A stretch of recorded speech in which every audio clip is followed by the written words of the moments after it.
咱若无好，乡亲拢会口说讲出门会去捡到枪，即摆毋是捡到枪，是枪支。有乡亲伫路边捡到枪支壳，内面拢是枪支，惊一个赶紧报警处理。原来是台北市信义分局三张派出所的员警伫处理违规停车的时，无细日落去的，内面有12粒枪支，验过伊无发现。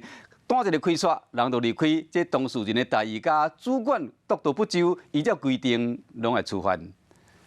员警骑车来处理违停，想袂到开单开刷，直接骑车离开，完全无发现身躯顶的枪支卡落来。有民众走在路上，在路边突然看到一个黑色的物品，捡起来一看，竟然是装有12发子弹的弹匣，吓得立刻报警。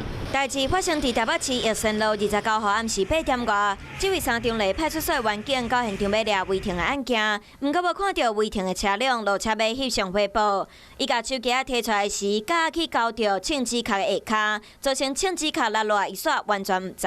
是个严重的疏失啊，我们一般人还是不能持有。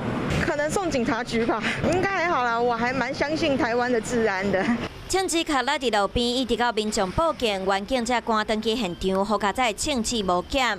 不过完全无警觉心，连主管嘛无管理好，马上处分。本分局将依规定来惩处，另外追究相关干部督导不周的责任。本分局为加强远警驻地安全维护，用枪安全的观念以及正确的操作方式。初线调的员警要加强教育训练，好佳在这摆是互善心的民众捡到。万一是互有心的人士捡到，后果恐惊的不堪设想。嗨，我是庄宇杰，想要看到更多的新闻内容吗？赶快订阅华视新闻的 YouTube 频道，并且开启小铃铛，跟着宇杰一起看新闻吧。